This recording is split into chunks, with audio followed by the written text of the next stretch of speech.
Apply பண்ணாமலே job உங்களை தேடி வரணுமா? அதுக்கான ஆப் தான் டிக்விக். TickBig, a one go-to platform for all professionals, freelancers, students, brands and institutions. Rewrite your limits. Sign up now. இந்த உயிரிழப்புக்கு நான் மீடியாவையும் குற்றம் சாட்டுவேன். இந்த இதுக்கு இவர்களும் ஒரு காரணம். நிறைய குழந்தைங்களோட இன்டர்வியூஸை டெலிகாஸ்ட் பண்ணாங்க. குறிப்பாக தேர்ந்தெடுத்து பெண்களோட இன்டர்வியூஸை நிறையா டெலிகாஸ்ட் பண்ணுறாங்க. பெண்கள் டான்ஸ் ஆடுறதை நிறையா டெலிகாஸ்ட் பண்ணுறாங்க. அப்போ ஏன் மீடியாவுக்கு ஏன் எந்த பொறுப்பு இல்லையா? இவனுங்க தான் சொல்ல வேண்டியது. இவனுங்க வந்து கார் கிளம்புன டயர் சுற்ற ஆரம்பிச்சிலேருந்து இப்போ தான் பாத்ரூம்லேருந்து வெளியே வந்தார், பேண்ட்டு மாட்டுறாரு, இதோ கார் கதவை திறக்கிறாரு, உட்கார உட்பட அவனுக்கு இதுவாக ஜெர்னலிசம். விஜய் மீது எஃப்ஐஆர் போடப்படுவதற்கான வாய்ப்புகள் இருக்குது, கைது செய்யப்படுவதற்கான வாய்ப்புகளுமே இருக்குது அப்படின்னு சொல்லியும் பல தகவல்கள் வருது சார். இறப்பு ஏற்படும் என்று தெரிந்தும் அலட்சியமாக இருந்து உயிரிழப்பு ஏற்படுவதற்கு காரணமாக அமைதல். அதுக்கு ஒரு 7 மணிக்கு மேலே இருக்கிற க்ரௌடு போலீஸுக்கு தெரிஞ்சிருக்கும். போலீஸு தடுத்துருக்கணும், நீங்கள் போகாதீங்க இன்னும் சிக்கல்னு. ஆனாலும் இவ்வளோ கூட்டம் கூட விட்டதும் போலீஸை மீறி தான் நடக்கும். போலீஸ் சொல்லியிருக்காங்க போல், அதனால தான் நன்றி சொல்லிட்டு ஏறுறாரு ஒரு முதல்ல மேலே ஏறும்போது. விஜய் இன்னும் நாமக்கலுக்கே வந்து சேரல. அதுக்கு முன்னாடி காலையிலேருந்தே கரூரில் வந்து கூட்டம் சேர ஆரம்பிச்சது சொன்னாங்க. 4 மணிலேருந்து 7 மணிக்குள்ளே கூட்டின க்ரௌட் ரொம்பவே அதிகம் அப்படின்றாங்க. அதிகபட்சமாக என்ன பண்ணியிருக்கணும்னா கரூர் ஹாஸ்பிட்டல் வந்துருக்கணும். கரூர் அரசு மருத்துவமனைக்கு விஜய் வந்திருந்தாருன்னா அங்கே கண்டிப்பாக அசம்பாவிதம் நடந்திருக்கும். அதனால தான் அவரை வந்து திருச்சிக்கு அனுப்பிச்சு சென்னைக்கு லேண்ட் பண்ண சொன்னாங்க அப்படின்னு சொல்லி. ஏன்னா ஆம்புலன்ஸ் உள்ளே வர முடியல, போக முடியல. விஜய் வந்துட்டு போகிற வரைக்கும் எந்த அசைவும் இல்லை. அதனால் விஜய் இருக்கிற வரைக்கும் அங்கே இருந்துருக்குது. விஜய் இப்படி போனோன்னே பாருங்கள், பட்டுன்னு உங்களுக்கு தகவல் வர ஆரம்பிச்சு. முதல்ல ஒரு ஆட்டோ டிரைவர் தான் காமிச்சாங்க இறந்துட்டாருன்னு. நான் கூட சரி வயசானவர் இறந்துட்டார், இதுக்கு மேலே உயிரிழப்பு வராது, டீஹைட்ரேஷன் எல்லாம் ஹாஸ்பிட்டலில் போய் இதாவாங்க அப்படின்னு பேசிகிட்டு இருக்கிறேன். டக்குன்னு 2 பெண்கள் ஒரு பெண்ணுன்றாங்க, கொஞ்ச நேரத்தில் 2 பெண்ணுன்றாங்க. பேசிகிட்டு இருக்கும்போதே 10ஆவது அது குழந்தைகள் அது இதுன்னு ஒருத்தர் குழந்தை தூக்கிட்டு நான் சொன்னால அவர் வச்சுட்டு அழுகுறாருலாம் பார்க்கும்போது நமக்கே கண்ணீர் வர ஆரம்பிச்சிச்சு. என்னடா இதுன்னு அவரே பதறி போய் தான் அவர் மேனேஜரை கூப்பிட்டாரு, ஜெகதீசன் அப்படின்னு சொல்லி கூப்பிட்டாரு. அப்படின்னா சம்திங் ஏதோ அவருக்கு பார்த்தப்ப புரிஞ்சிருக்குது. சார் வணக்கம். சார் வணக்கம். இன்னைக்கு கரூரில் வேலுசாமிபுரம் அப்படின்ற பகுதியில் விஜய் அவர்கள் இரவு 7 மணி அளவில் மக்கள் சந்திப்பு அங்கே நடத்தினார். தேர்தலுக்கான பரப்புரையை அந்த இடத்துல அவர் நிகழ்த்தினார். அந்த ஒரு தருணத்தில் கூட்ட நெரிசல் அதிகமாக இருந்த காரணத்தால் நெரிசலில் சிக்கி இப்போ வரைக்குமே கிட்டத்தட்ட 40 பேர்கிட்ட உயிரிழந்ததாக தகவல்கள் வந்திருக்கு. பல நியூஸ் சேனலில் இதை பதிவு பண்ணுறாங்க. ஆக்சுவலாக அங்கே வந்து கூட்ட நெரிசல் ஏற்பட்டிருக்கு. அளவுக்கு அதிகமான மக்கள் வெள்ளம் அங்கே இருந்ததாக பலருமே பதிவு பண்ணுறாங்க. ஆனால் ஆக்சுவலாக எப்படி இறந்தாங்க, இறக்குற அளவுக்கு அங்கே என்ன நடந்தது? இந்த மாதிரி நடக்கக்கூடாது, இது ஒரு பெரிய துயர சம்பவமாக மாறிடும்ன்றதுனால தான் நம்ம ரொம்ப பல தடவை முன்னெச்சரிக்கை பண்ணது. ஆனால் ஒரு மோசமான ஒரு துயர சம்பவம் நடந்திருக்கு. இந்த துயர சம்பவம் நடந்த இந்த நேரத்தில் உக்காந்துக்கிட்டு இவங்க காரணம் அவங்க காரணம் அப்படின்னும் நம்ம பெருசாக குற்றச்சாட்ட முடியாது. ஆனால் நடக்காமல் இருக்கிறதுக்கு, வருங்காலத்தில் எதுவும் பண்ணால் இந்த மாதிரி நடக்காமல் இருக்கிறதுக்கு என்ன எதுவோ அதை பேசலாம். இப்போ நீங்கள் பார்த்தீங்கன்னா இவர்கள் தொடர்ச்சியாக கூட்டம் நடத்துறதில் நம்ம திரும்ப ஒரு விஷயத்தை வலியுறுத்திட்டு வந்தோம். இந்த ரோட் ஷோன்ற பேரில் ஒரு இது சேர்க்கறது, அப்புறம் வந்து கூட்டங்களில் வந்து ஒரு ஒழுங்குபடுத்தாத தன்மை. நான் ஆரம்பத்துலேருந்தே சொல்லுவேன், எந்த மாவட்டம் யார் ஏறுறாங்களோ அது எந்த மாவட்டத்துலேருந்து அவங்க வந்தாங்க, அந்த மாவட்ட நிர்வாகி ஒன்று மாவட்ட செயலர் இல்லாட்டி ஒன்றியம் யாராவது அதுக்கு பொறுப்பேற்றுக்கிட்டு அது யார் இப்படி பண்ணுறா அப்படின்ற ஆரம்பத்துலேருந்து அந்த கண்காணிப்பு இருந்துச்சுன்னா ஓவரால் அது வந்து ஒரு கட்டுப்பாட்டில் இருக்கும். ஆனால் இங்கே வந்து அதெல்லாம் ஒரு பெருமைக்குரிய விஷயம் மாதிரி மாற்றப்பட்டு என்ன சொன்னாலும் இப்போ பார்த்தீங்கன்னா இன்றைக்கி இந்த துயர சம்பவத்துக்கு பின்னாடி போலீஸோ நாளைக்கு வழக்கு எதாவது போட்டாங்கன்னா கூட அவங்க சொல்லுவாங்க, நாங்கள் ஏற்கனவே 2 தடவை வழக்கு போட்டிருக்கோம். திருச்சி ஏர்போர்ட்டில் பெரிய அளவில் பொது சொத்துக்கு சேதம் பண்ணாங்க, ஃபுல்லாக கூட்டத்தை கொண்டு வந்து இது பண்ணாங்க. அடுத்து ஒரு இடத்துல நடந்த இது, இந்த மாதிரி விஷயங்களை நாங்கள் வழக்கு போட்டிருக்கோம். இவர்களுக்கு நாங்கள் வந்து கோர்ட்டே சொல்லியிருக்குது அப்படின்னு. இவங்க தரப்பில் என்ன சொல்லியிருக்காங்கன்னா, கர்ப்பிணிகள் வரக்கூடாது, பெண்கள் வரக்கூடாது, குழந்தைகளை கூட்ட வரக்கூடாதுன்னு போலீஸ் எங்களை நிர்பந்தப்படுத்துதுன்னு இவங்க கோர்ட்டில் வழக்கறிஞர் பேசுகிறப்போ ஜட்ஜே என்ன சொன்னார்னா, கரெக்டாக தானே சொல்கிறாங்க, அந்த பொறுப்பு உங்களுக்கு இல்லையா? மரத்து மேலே ஏறதை பார்த்து ஜட்ஜிங்க மிரண்டு போயிட்டாங்க. மரத்தில் அதிலெல்லாம் நிற்கும் போது என்னங்க இதெல்லாம் நீங்கள் கட்டுப்படுத்த மாட்டீங்களா, உங்களுக்கு பொறுப்பு இல்லையா? இப்படி நீதிமன்றம் கேள்வி எழுப்பி உங்களுக்கு பொறுப்பு இருக்குது, நீங்கள் பண்ணணும்னு சொல்லி அனுப்பிச்சாங்க சமீபத்தில். அதற்கு பிறகு தான் இவருக்கு அந்த நாகப்பட்டினம் கூட்டம் பர்மிஷன் கிடைச்சிது. ஆனால் அங்கேயும் பார்த்தீங்கன்னா இந்த வேலை எல்லாமே நடந்தது. இப்போ இதுக்கு இவர்கள் வேணும்னே செஞ்சாங்க நம்ம சொல்ல முடியாது. ஆனால் இந்த மாதிரி நடக்கிறத தடுக்கிறதுக்கு முன்கூட்டியே எல்லா எச்சரிக்கையும் விட்டாச்சு. காவல்துறை தரப்பில் குழந்தைகளை கூப்பிட்டு வராதீங்க, பெண்கள் வராதீங்க, கர்ப்பிணிகள் வராதீங்க, வயசான பெண்கள் வராதீங்க, கொஞ்சம் இது மாற்றுத்திறனாளிகள்லாம் வராதீங்கன்னு. ஏன்னா இந்த ஒரு ஸ்டாம்பேட் ஆயிடுச்சுன்னா நீங்கள் உள்ளே மாட்டிக்குவீங்க, ஒன்றும் பண்ண முடியாது. இந்த தடவை விஜயே அறிக்கை விட்டார், ஞாபகம் இருக்கா? நான் கூட ஜோக்கா சொல்லியிருந்தேன், புஷியானது சொன்னால் கேட்க மாட்டேங்கிறான்னு விஜய் அறிக்கை விட்றாரு, ஆனாலும் இவர்கள் படிக்க மாட்டாங்க அப்படின்னு.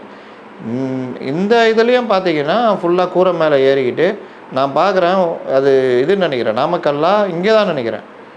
இவர் பேசுகிறதுக்கு எதிரில் ஒரு கடை இருக்குது, கடையுடைய மேற்கூரை இருக்குல்ல, இப்படி இருக்கும் சன்ஷேடு மாதிரி, அதில் நிற்கிறாங்க லைனாக. இப்போ விஜய் போன பேர் கூட இவன் சன்ஷேடில் எல்லாரும் அப்படி இறங்கினானா, எல்லா கூரை இறங்கி விழுந்ததுன்னா அந்த கடைக்காரருக்கு நஷ்டம் இல்லை. நீங்கள் இதில் அந்த ஃபஸ்ட்டு பேசினார் அந்த மரக்கடையில், அங்கே ஒரு மரக்கடையை சுத்தமாக பிரித்து மேய்ஞ்சி விட்டு வந்தாங்க, ஞாபகம் இருக்கா? அப்போ இதுக்கு இந்த மாதிரி விஷயங்களுக்கு கட்சி உடனடியே கவனம் செலுத்தி அந்த மரக்கடைக்காருக்கு என்ன நஷ்டமோ நாங்கள் பண்ணித்தரோன்னு சொல்லிவிட்டு இதே அவர்கள் கேள்வி கேட்டிருக்கணும். யார் இது பண்ணால், இந்த இடத்துல எந்த மாவட்டம் நின்றுச்சு, அந்த மாவட்ட செயலாளர் என்ன பொறுப்புன்னு. ஒவ்வொரு மாவட்டம் தான் கூட்டு வர போகிறீங்க. தன்னெழுச்சியாக வந்தாலும் அவர்களை வரதை கட்டுப்படுத்திட்டு மற்ற வேலைகள் பண்ணியிருக்கணும். மீடியாவுமே பல இடங்களில் தமிழக வெற்றி கழகத்தை ரொம்ப கடுமையாக விமர்சிக்கிறாங்க, அரசியல் படுத்தலை அப்படின்றாங்க. புதுசு அவங்களுக்கு ஒரு பொலிட்டிக்கல் எக்ஸ்பீரியன்ஸ் இல்லை அப்படின்னு சொல்கிறாங்க. ஆனால் மீடியா ஏன் இந்த அளவுக்கு இறங்கி, அதுவும் நீங்கள் சொன்ன மாதிரி காலையிலேருந்து நம்ம விஜய் அவர்கள் இன்றைக்கி காலையில் ஃபஸ்ட்டு அவர் நாமக்கல் ஸ்பாட்டுக்கு போகிறதுக்கு முன்னாடி நிறைய குழந்தைங்களோட இன்டர்வியூஸை டெலிகாஸ்ட் பண்ணாங்க. குறிப்பாக தேர்ந்தெடுத்து பெண்களோட இன்டர்வியூஸை நிறையா டெலிகாஸ்ட் பண்ணுறாங்க, பெண்கள் டான்ஸ் ஆடுறதை நிறையா டெலிகாஸ்ட் பண்ணுறாங்க. அப்போ ஏன் மீடியாவுக்கு ஏன் எந்த பொருளும் இல்லையா? இவனுங்க தான் சொல்ல வேண்டியது இருக்குது. இவனுங்க கார் கிளம்புன டயர் சுற்ற ஆரம்பிச்சிலேருந்து நான் கூட கிண்டல் பண்ணி பேசியிருக்கேன். ஆமாம் சார், சென்னையில் அங்கே என்ன நடக்கிற மேட்ச் இப்போ தான் டயர் சுற்ற ஆரம்பிச்சிக்குது, முன்னோக்கி சுட்டுகிறது இப்படி. அப்போ விஜய் எங்கே புலம்புறாரு, இப்போ தான் பாத்ரூம்லேருந்து வெளியே வந்தார், பேண்ட்டு மாட்டுறாரு, இதோ கார் கதவை திறக்கிறாரு, உட்கார உட்பட அவனுக்கு இதுவாக ஜெர்னலிஸ்டம். அப்போ என்ன அவனா அவன் அது பின்னாடியே இருக்கிறான். விஜய் இத்தனை மணிக்கு கிளம்புறாரு முதல் பண்ணி கொடுத்தோன்னா அவன் எல்லாம் பைக்கை கொண்டு வந்து அங்கே வந்துடுறான், விஜய் வீட்டாண்ட கூடயே போகிறான். அதை எடுத்து போடுறீங்க. அப்புறம் ஃப்ளைட்டில் போய் அங்கே இறங்கிட்டார், இப்போ திருச்சியிலேருந்து வெளியே வர போகிறாருன்னா அவன் அங்கே ரெடியாக இருக்கிறான். அப்புறம் இந்த வழியாக வரப்போகிறார், இதோ இங்கே தான் வரப்போகிறார் எப்படின்னா அவன் எல்லாம் வண்டியை வச்சுக்கிட்டு. இதுக்கு மீடியாவும் ஒரு முதல் காரணம். ஆமாம் சார், முக்கியமாக குறிப்பாக ரொம்ப பெரிய ஒரு media channel, main stream media channel கிட்டத்தட்ட 10 கேமராஸை உள்ளே கொண்டு போகிறாங்க, 10 கேமராமேனை இறக்குறாங்க, 10 ரிப்போர்ட்டரை உள்ள ஸ்பாட்டுக்கு போக சொல்கிறாங்க அப்படின்றாங்க. அப்போது அது ஏன் சார், நீங்கள் இப்போ வெல் எக்ஸ்பீரியன்ஸான ஒரு ஜேர்னலிஸ்ட் அப்படிங்கிற மாதிரி ஏன் விஜய் இந்த அளவுக்கு ஃபோக்கஸ் பண்ணுறாங்க? சென்னையிலேருந்து அவர் ரெண்டு விஷயம். ஒன்று பெய்டு, எல்லா சேனலுமே எதிராக இருக்கும்போது ஏதாவது ஒரு 2-3 சேனலில் பெய்டு பண்ணிக்குவாங்க, எங்கள் நிகழ்ச்சியை நீங்கள் ஃபுல்லாக கவர் பண்ணி தரணும். ரெண்டாவது, இவர்களுக்கே இதை போட்டால் டிஆர்பி நல்லா போகுதுன்னு தெரிஞ்சால் அதை நோக்கி ஓடுவாங்க. கரூரில் அந்த பகுதியில் விஜய் இன்னும் நாமக்கலுக்கே சேரல. அதுக்கு முன்னாடி காலையிலேருந்தே கரூரில் கூட்டம் சேர ஆரம்பிச்சதுன்னு சொன்னாங்க. இந்த விபத்துக்கு பலருமே ஒரு முக்கியமான காரணமாக குறிப்பிடுறது என்னென்னா, முன்னாடி நாள், அதாவது இந்த நிகழ்வுக்கு முன்னாடி நாள் நம்ம அந்த ப்ரெஸ் ரிலீஸில் விஜய் அவர்கள் 1:30லேருந்து 2:30க்குள்ளே கரூர் ரீச் ஆகிடுவார், காலையில் நாமக்கல், மத்தியானம் கரூர் ரீச் ஆகிடுவார் அப்படின்னு சொன்னாங்க. ஆனால் கிட்டத்தட்ட 6 மணி நேரம் தாமதமாக வந்தார், 7 மணிக்கு தான் அந்த பகுதியில் ரீச் ஆகிருக்காரு. ஸோ இது ஒரு மேஜர் ரீசனாக இருக்குது அப்படின்னு நான் திரும்ப ஒரு விஷயம் நான் அடிக்கடி சொல்லியிருந்தேன். ஜெயலலிதா கூட இந்த பிரச்சனை இருந்தது. சம்மந்தப்பட்ட இடத்துல ஹெலிகாப்டரில் இறங்குவாங்க, ஒரு பெரிய கிரவுண்டில் ஏற்பாடு பண்ணி ஹெலிகாப்டரில் இறங்கி பிரச்சாரம் பண்ணிட்டு போயிடுவாங்க. அதே கூட வெயிலில் காய வச்சாங்க, அதெல்லாம் நடந்தது, தண்ணி கொடுக்கறது மற்றதெல்லாம் நடந்தது. நீங்கள் ஆரம்பித்ததுலேருந்தே நேரத்துக்கு வர்றதுன்றது கிடையாது. முன்கூட்டியே போய் அந்த மாவட்டத்தில் தங்கிட்டு ஹோட்டல் தரலன்னு திருச்சியில் ஒரு கதை விட்டாங்களா? ஏன் திருச்சியில் ஹோட்டல் மட்டும்தான் இருக்கா? உங்களுக்கு கட்சிக்காரங்க பங்களா, வீடுகள், பெரிய வீடுகள் எதுவும் இல்லையா? இல்லை திரைத்துறை சார்ந்தவர்களுடைய ரிசார்ட்டு, பங்களா எதுவுமே இல்லையா? இல்லை விஜய் வந்தார்னா தங்க வைக்க மாட்டேன்னு அந்த விஜய் என் வீட்டில் தங்குன்னு தவமாக கிடக்கிறவன் எந்த பணக்காரனும் இருக்க மாட்டானா ஒரு நைட்டு? ஆனால் உங்கள் நோக்கம் என்ன? அங்கேருந்து கிளம்பணும், இங்கே இருந்தால் டிவிக்காரன் வந்துட்டு உங்களை அப்படியே பேட்டிலாம் கொடுக்க மாட்டீங்க, இங்கேருந்து அப்படியே ஏர்போர்ட் வரைக்கும் போகணும், இதுக்கு ஒரு 4 யூனிட்டு இங்கே உட்காந்துட்டு விஜய் என்னங்க பண்ணுறார், எந்த காரில் போகிறார், இது நீங்கள் இவனுங்க பெரிய இது மாதிரி. அப்புறம் ஃப்ளைட்டு போகிற வரைக்கும் காமிப்பானுங்க, ஃப்ளைட்டில் நடந்து போய் ஏறுற வரைக்கும். அது முடிஞ்சோடனே திருச்சியிலேருந்து ஒருத்தவங்க டீம் ஃபாலோ பண்ணோம். இப்படிலாம் பண்ணால் என்ன ஆகும்? ஜனம் பார்த்தீங்களா, இது பார்த்தீங்களா ஃபுல்லாக ரோட் ஷோ நடத்திட்டு வந்தார். காலையில் வர வேண்டியதை 4 மணிக்கு வந்து சேர்ந்தார், கிட்டத்தட்ட 3 மணிக்கு வந்து சேர்ந்தார். அன்றைக்கி அங்கே எல்லாம் என்ன கதியானாங்க. இன்னை வரைக்கும் அவருடைய ஒவ்வொரு இதுலேயும் நேரத்துக்கு வர்றது கிடையாது. இங்கே கூட என்ன நடந்ததுன்னு அங்கே இருக்கிற ரிப்போர்ட்டர்களை கேட்டால் என்ன சொல்கிறாங்கன்னா, சார் காலையில் மத்தியானம் ஒரு 12 மணி 1 மணிக்கு வருவார்ன்ற மாதிரி கரூரில் கூட்டம் கூடிச்சு. அதுக்கு காலையிலே வந்துட்டாங்க 7 மணி அந்த மாதிரிக்கு. டிஃபன் சாப்பிட்ருப்பானா சாப்பிட்ருக்க மாட்டானோ. இந்த தடவை தான் அதிசயமாக ஒரு சில இடங்களில் சோறாக்கி போட்டுருந்தாங்க விஜய் ரசிகர். அப்போது காலையிலே வந்துடுறது. தண்ணி கொண்டு வந்தால் எவ்வளோ நேரம் இருக்கும் தண்ணி? அங்கேயே நேரம் ஆக ஆக 1 மணிக்கெலாம் கூட்டம் பயங்கரமாக கூடிச்சு. இந்த இடத்த விட்டு நவந்தால் விஜய் வரதை பார்க்க முடியாதுன்ட்டு அங்கேயே இருக்கிறது. அப்போ காலையிலேருந்து 7 மணி வரைக்கும் ஒரே இடத்துல தண்ணி குடிக்காமல் சாப்பிடாம அப்படியே இருந்தால் டீஹைட்ரேஷன் ஆகும், உங்களுக்கு மயக்கம் வரும், உடலில் குளுக்கோஸ் குறைஞ்சிரும்ல, மயக்கம் வரும், கூட்ட நெரிசல், மூச்சுத்திணறல் வரும். உயிரிழப்புக்கு இது ஒரு முக்கிய காரணம். நிறைய பேர் ஹாஸ்பிட்டலுக்கு கொண்டு வரும்போதே இறந்துருக்காங்க. கொண்டு வரதுக்கு முன்னாடியே அங்கேயே இறந்துருக்காங்க. அவங்க பாடியை தான் மயக்கன்ற மாதிரி கொண்டு போகிறாங்க, பாடி தான் பிளாட் டெட்டுன்னு. இதில் விஜய் வந்து பேசிகிட்டு இருக்கும் போதே மயக்கமானவங்கள ஒரு சந்துக்குள்ளே படுக்க வச்சுருந்துருக்காங்க. ஏன்னா ஆம்புலன்ஸ் உள்ளே வர முடியல, போக முடியல, விஜய் வந்துட்டு போகிற வரைக்கும் எந்த அசைவும் இல்லை. அதனால் விஜய் இருக்கிற வரைக்கும் அங்கே இருந்துருக்குது. விஜய் இப்படி போனோன்னே பாருங்கள், பட்டுன்னு உங்களுக்கு தகவல் வர ஆரம்பிச்சு. முதல்ல ஒரு ஆட்டோ டிரைவர் தான் காமிச்சாங்க இறந்துட்டாருன்னு. நான் கூட சரி வயசானவர் இறந்துட்டார், இதுக்கு மேலே உயிரிழப்பு வராது, டீஹைட்ரேஷன், எல்லாம் ஹாஸ்பிட்டலில் போய் இதாவாங்க அப்படின்னு பேசிகிட்டு இருக்கிறேன். டக்குன்னு 2 பெண்கள் ஒரு பெண்ணுன்றாங்க, கொஞ்ச நேரத்தில் 2 பெண்ணுன்றாங்க. பேசிகிட்டு இருக்கும்போதே 10ஆவது, அது 10ஆவது 20 4 குழந்தைங்க அப்படின்னு குழந்தைகள் அது இதுன்னு ஒருத்தர் குழந்தை தூக்கிட்டு நான் சொன்னால அவர் வச்சுட்டு அழுகுறாருலாம் பார்க்கும்போது நமக்கே கண்ணீர் வர ஆரம்பிச்சிச்சு. என்னடா இதுன்னு.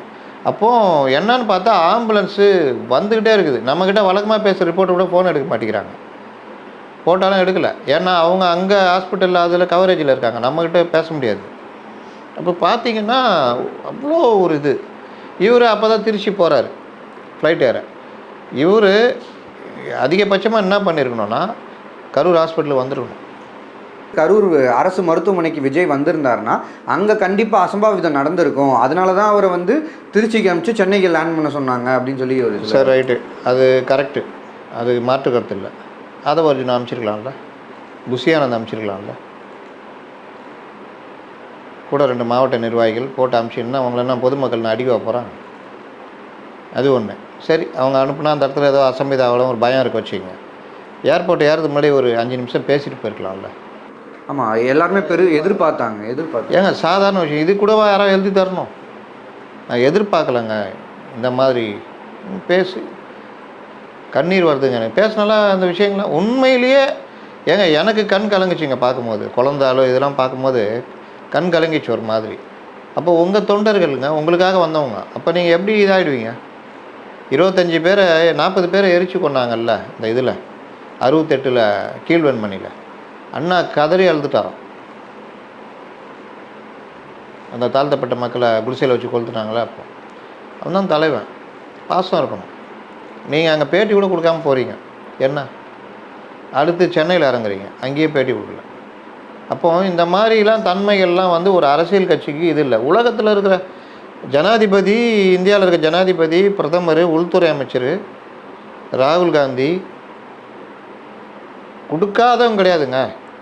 ரஜினி, கமல் எல்லாரும் கொடுத்தா பிறகு நம்ம இன்டர்வியூ ஸ்டார்ட் பண்ண இன்னும் 12 கூட ஆகல, அதுக்குள்ளே எல்லாருமே கொடுத்து முடிச்சிட்டாங்க. எல்லாரும் கொடுத்தா பிறகு முதல்வர் நிவாரண அறிவிச்சு எல்லாம் பண்ண பிறகு இவர்கிட்ட இருந்து அறிக்கை வருது.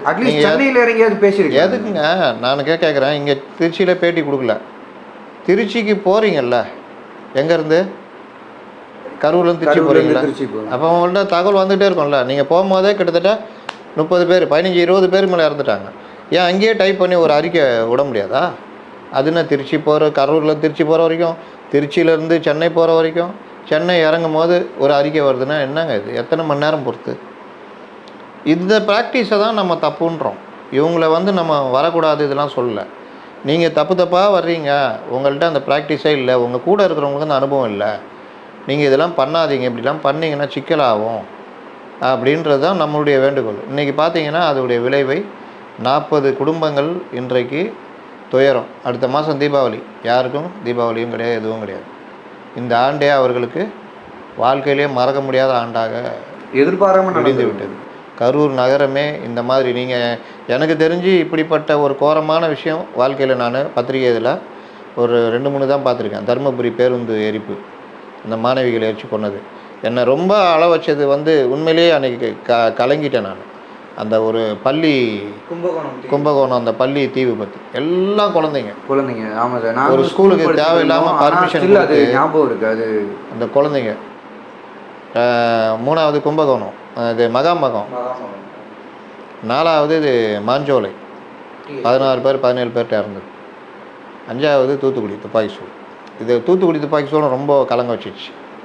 அந்த குறி வச்சு சுட்டது, இந்த மாதிரி பண்ணது. அப்போது இந்த மாதிரி சம்பவங்கள்லாம் பெருந்துயர். இந்த துயரில் இது யாருமே நம்ம பெரிய அளவு இது அதெல்லாம் 15, 20 அந்த மாதிரி அது பெருசு. இது கும்பகோணம் அந்த ஸ்கூல் விபத்து. அதுக்கடுத்து பெரிய விபத்துன்னு பார்த்தா தமிழ்நாட்டில் இதை தான் சொல்லலாம். கரூரில் வரலாறு காணாத ஒரு கூட்டம் இன்னைக்கு அந்த இடத்துல கூடியிருக்கு. இது மாதிரி கரூரில் இப்படிப்பட்ட கூட்டம் கூடினதே இல்லை எதுக்குமே அப்படின்னு சொல்கிறாங்க. அதுவும் குறிப்பாக காலையிலேருந்தே கூட்டம். விஜய் நாமக்கல் வர்றதுக்கு முன்னாடி இங்கே கூட்டம் கூட ஆரம்பிச்சிச்சு. 4 மணிக்கு மேலே ஒரு ஹெவி க்ரௌடு வந்திருக்கு. மார்னிங்லேருந்து 4 மணிக்கு கூட்டின க்ரௌடோட 4 மணிலேருந்து 7 மணிக்குள்ளே கூட்டின க்ரௌட் ரொம்பவே அதிகம் அப்படின்றாங்க. இதுக்கு முன்னாடி நடந்த எந்த ஒரு இடத்துலையுமே இந்த அளவுக்கு இது மாதிரியான சோக நிகழ்வுகள் நடக்கலை. அது கடவுளுக்கு தான் நன்றி சொல்லணும்.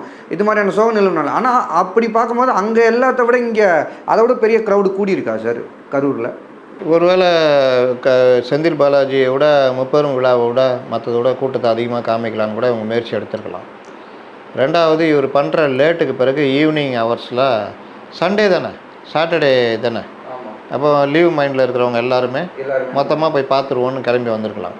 அப்போ இது என்ன ஆகுதுன்னா திரும்ப இவர் ஒரு டிமாண்டை மெயின்டைன் பண்ணிட்டே இருக்கார். நான் இன்றைக்கி கூட ஒரு பேட்டியில் சொன்னேன், இவர் இன்னும் அரசியல் தலைவராக மாறவில்லை. நான் அந்த பேச்சு முடிஞ்சோன்னே நான் சொன்னேன், இன்னும் இவர் அரசியல் தலைவராக மாறவில்லை. இவர் இன்னமும் தன்னை அந்த திரையுடைய இதாகவே வச்சுருக்காரு.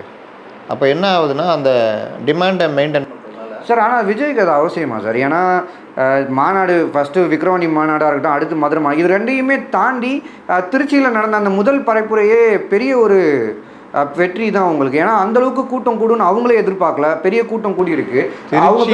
கேட்ட மாதிரியும் இல்லை. திருச்சி பரப்புரை மரக்கடையில் கூட்டம் பெரிய கூட்டம் கிடையாது. கூட்டம் யார் போனாலும் அந்த கூட்டம் வரும்.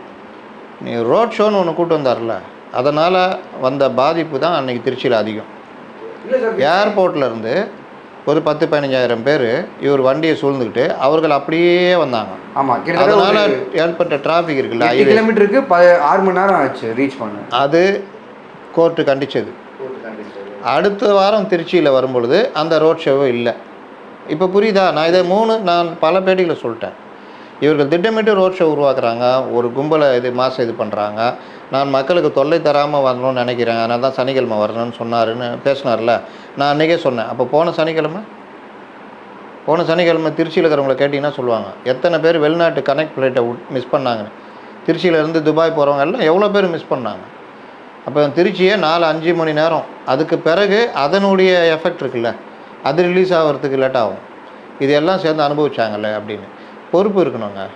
ஒரு தலைவருக்கு முதல்ல பொறுப்பு இருக்கணும். இவங்க யாருமே நீங்கள் பாருங்கள், எதை பற்றியும் கவலைப்படாதவங்க. இதுக்கு ஒரு சின்ன உதாரணம் சொல்கிறேன். நேற்று இட்லி கடை அந்த ஆடியோ லான்ச் நடந்தது.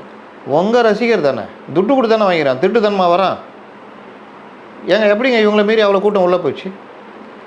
அப்போ எவ்வளோ டிக்கெட் எக்ஸ்ட்ரா விற்றுருக்கீங்க? 50,000 பேர் இருந்தாங்கன்னு சொல்கிறாங்க க்ரௌடு. அவன் எவ்வளோ புலம்புறான்? இந்த மாதிரி வர்ற இளைஞர்கள் தன்னுடைய உழைப்பை அவன் அந்த சினிமாக்காரனை நம்பி அவனுடைய ஒரு மாதத்தில் வர பெரிய உழைப்பை அவன் செலுத்துகிறான். துட்டை கட்டுறான், பணம் கட்டுறான். இவனுங்க ஏமாத்துறானுங்க. நேற்று அவன் அவ்வளோ புலம்புறான். மாறிடுவான்னு நினைக்கிறீங்க? மாற மாட்டான். அடுத்த ஆடியோ ஷோக்கு இதே மாதிரி போவான். கல்யாணம் ஆச்சுன்னா பொண்டாட்டியை கூப்பிட்டு போவான். புள்ள பிறந்துச்சுன்னா அதையும் கூப்பிட்டு போவான். அந்த புள்ள வளர இவன் இதுலேயே வளர்ப்பான். அது வளர்ந்து நாளைக்கு இப்படியே தான் இருக்கும். இதுதான் பிரச்சனை. அப்போது நடிகர்களே ரசிங்க, படத்தில் ரசிங்க, போங்க. அவனை போய் நேரில் பார்க்குறதுக்கு என்னையா சந்தர்ப்பம் கிடைச்சா சாதாரணமாக பார்த்துட்டு போங்க. அது என்ன கோயிலுக்கு போகிற மாதிரி ஒரு கும்பல் க்ரௌடில் போய்கிட்டு, இதுதான் பிரச்சனை. இப்போ விஜய் அரசியல் பிடிக்குதா பண்ணுங்க. கரூரில் வரட்டும், பேசட்டும். அங்கே போய் இப்படி குமிஞ்சி இந்த மீடியாக்காரங்க முன்னாடி பேட்டி கொடுத்துக்கின்னு பார்த்துக்கின்னு இதுதான் பிரச்சனை. மீடியாக்களும் இது கொஞ்சம் அடங்குனாங்கன்னா இனிமேல் இந்த உயிரிழப்புக்கு நான் மீடியாவையும் குற்றம் சாட்டுவேன். இந்த இதுக்கு இவர்களும் ஒரு காரணம். இவர் இந்த மாதிரி போனது மட்டும் இல்லை, அந்த இடம் வந்து அந்த குறுகிய பகுதி அதுக்கு ஒரு 7 மணிக்கு மேலே இருக்கிற க்ரௌடு போலீஸுக்கு தெரிஞ்சிருக்கும். போலீஸு தடுத்துருக்கணும், நீங்கள் போகாதீங்க ஒன்றும் சிக்கல்னு. ஆனாலும் இவ்வளோ கூட்டம் கூட விட்டதும் போலீஸை மீறி தான் நடக்கும். போலீஸ் சொல்லியிருக்காங்க போல், அதனால தான் நன்றி சொல்லிட்டு ஏறுறாரு இவர் முதல்ல மேலே ஏறும்போது. அப்போ இவர் போகிற பஸ்ஸு இருக்குல்ல, அந்த பஸ்ஸு அதை போனோன்னே பஸ்ஸை வழங்கும் போது அந்த கூட்டம் நெரிசல் ஏற்படும்ல, அது இன்னும் நகர்றதுக்கு அந்த சைடில் இடம் இல்லாத அளவுக்கு இரும்பு கிராடியில் கட்டி தட்டிகள் ஃபுல்லாகவே இருந்திருக்குது. விஜயோட அந்த வாகனம் உள்ளே வருதுன்னா இடிபாட்டில் மக்கள் சிக்குவாங்கன்னு தெரிஞ்சே ஏன் அலோவ் பண்ணுறாங்க? இவர்கள் கேட்குறாங்க. ஏங்க நான் என்ன கேட்குறேன், 2 நாளைக்கு முன்னாடி எடப்பாடி அதே இடத்துல தான் பண்ணார். அப்போ இது படம் நடந்ததா? அப்போ நீங்கள் அது கேட்டார் போல் டைமுக்கு வர்றது, உடனே நடத்துறது, கடந்து போகிறது, இதெல்லாம் பண்ணணும். நீங்கள் கூட்டம் சேர விட்டு வரும்போது ரோட் ஷோ மாதிரி நடத்திக்கிட்டு திட்டமிட்டு தெரியுதுங்க இந்த வேலைலாம் பண்ணிக்கிட்டு நீங்கள் கல்லால் அடித்து விடாதீர்கள்ன்ற மாதிரி யாரும் வந்து விடாதீர்கள் அப்படின்றது, இது எல்லாமே இனி திருந்தோம்ல. இதை தான் நடக்கக்கூடாதுன்னு திரும்ப சொல்லிட்டு இருந்தது. நான்லாம் எப்படி எதிர்பார்த்தேன்னா, இவர்கள் இந்த மரத்து மேலே ஏறுறது, இந்த சவுறு மேலே ஏறுறதுல யாராவது ஷாக் அடித்து ஒருத்தர் 2 பேர் இறந்து போகிறதுக்கு வாய்ப்பு இருக்குது. நல்ல வேலை ஒவ்வொரு தடவையும் அது மிஸ் ஆகுது. இவங்களே கரண்ட்லாம் கட் பண்ணுவாங்க சில இடத்துல, அந்த மாதிரி மிஸ் ஆகுது. நல்ல வேலை பசங்க தப்பிச்சிக்கிறானுங்கன்னு தான் நான் நினச்சிருந்தேன். அந்த மாதிரி தான் எங்கேயாவது நடந்துடும் இந்த பீரியடுக்குள்ளே, எங்கேயாவது அப்படி நடக்கிறதுக்கு வாய்ப்பு இருக்குதுன்னு. ஆனால் இந்த மாதிரி நடக்கும்னு யாருமே எதிர்பார்க்கலங்க. இது ஒரு பெரிய ஸ்டாம்பேடுங்க. இது நீங்கள் அவர் பேசிகிட்டு இருக்கும் போதே அங்கே பக்கத்தில் மயக்கமான மாதிரி அவரே பேச்சை நிறுத்திட்டு தண்ணி தூக்கி போகும். ஆமாம், ஏன்னா இதுக்கு முன்னாடி அந்த மாதிரி எந்த பரப்புமே பண்ணல. இங்கே அவருக்கே தெரிஞ்சிருக்கு, மேலேருந்து பார்க்கும் போதே இவ்வளோ ஏதோ மோசமாக இருக்குது, ஏதோ தண்ணி பாட்டில் தூக்கி போட்டுக்கிட்டே இருக்கிறாங்க. ஏன்னா செருப்பு தூக்கி அவரே பதறி போய் தான் அவர் மேனேஜரை கூப்பிட்டாரு, ஜெகதீசன் அப்படின்னு சொல்லி கூப்பிட்டாரு. அப்படின்னா சம்திங் ஏதோ அவருக்கு பார்த்தப்ப புரிஞ்சிருக்கு தப்பா இருக்கு. இன்னொன்று அந்த மேடைக்கு அந்த பக்கத்தில் ஒரு தெருவில் வந்து ரொம்ப பேர் மயக்கமானவங்கள படுக்க வச்சு சார். நீங்கள் சொன்ன அந்த ஆட்டோக்காரர் தான் ஃபஸ்ட்டு அங்கே படுக்க வச்சாங்களா சார்? அவர் இறந்துட்டாருன்ற விஷயம் தெரிஞ்சிருக்கு. அதுக்கப்புறம் 2 ஆம்புலன்ஸ் போயிருக்கு. ஆனால் அந்த ஆம்புலன்ஸ் தான் பலருமே கேள்வி எழுப்புறாங்க. அந்த ஆம்புலன்ஸில் ஆள் இருந்து கொண்டு போனாங்களா இல்லை ஆம்புலன்ஸ் சும்மா போச்சா அப்படின்ற கேள்வி. ஆம்புலன்ஸில் ஆளை ஏற்றிருக்காங்க. இதில் வேறு ஆம்புலன்ஸ் வர்றதையும் கூட்டத்துக்குள்ளேயே ஆம்புலன்ஸ் வர மாதிரி தடுத்து அது ஒரு பிரச்சனையாகி, இவ்வளோ இறப்பு தெரிஞ்ச அப்புறமும் வர்ற ஆம்புலன்ஸை தடுத்து பிரச்சனையாகி போலீஸ் தடியடி நடத்தும் அவங்க மேலே. தடியடிக்குமே நடந்திருக்கா சார்? இல்லை, அங்கே எல்லாம் முடிஞ்ச உடனே எல்லாம் கலையும் போது இந்த மாதிரி இருந்துக்கிட்டு ஆம்புலன்ஸுக்கு தொல்லை கொடுத்தப்போ, காரை குறுக்க விட்டு தொல்லை கொடுத்தப்போ தடியடி நடக்குது. இதில் என்ன நம்ம பார்க்க வேண்டியதுன்னா, காவல்துறை இவர்களுக்கு ஏகப்பட்ட ரெஸ்ட்ரிக்ஷன் கொடுத்தப்போ வெளியே புலம்புனாங்க, எங்களுக்கு ரெஸ்ட்ரிக்ஷன் பண்ணுறாங்க அப்படி பண்ணுறாங்கன்னு. இந்த அசம்பாவிதம் நடக்கலைன்னா நான் விஜய்க்கு ஆதரவாக பேசியிருப்பேன். இந்த மாதிரி கூட்டத்தை நான் பார்க்கவே இல்லை சார். கரூரில் இந்த துயர சம்பவம் நடந்ததை வைத்து விஜய் மீது எஃப்ஐஆர் போடப்படுவதற்கான வாய்ப்புகள் இருக்குது, கைது செய்யப்படுவதற்கான வாய்ப்புகளுமே இருக்குது அப்படின்னு சொல்லியும் பல தகவல்கள் வருது சார். நீங்கள் பார்த்தீங்கன்னா நெக்லிஜென்ஸ், அதாவது இறப்பு ஏற்படும் என்று தெரிந்தும் அலட்சியமாக இருந்து உயிரிழப்பு ஏற்படுவதற்கு காரணமாக அமைதல். இது எதுக்கெல்லாம் வரும்னா, கார் ரேஷ் டிரைவிங் ஓட்டி கொண்டு போய் ஒருத்தர் இடிச்சிடுறீங்கன்னா அது கொலையில் வராது.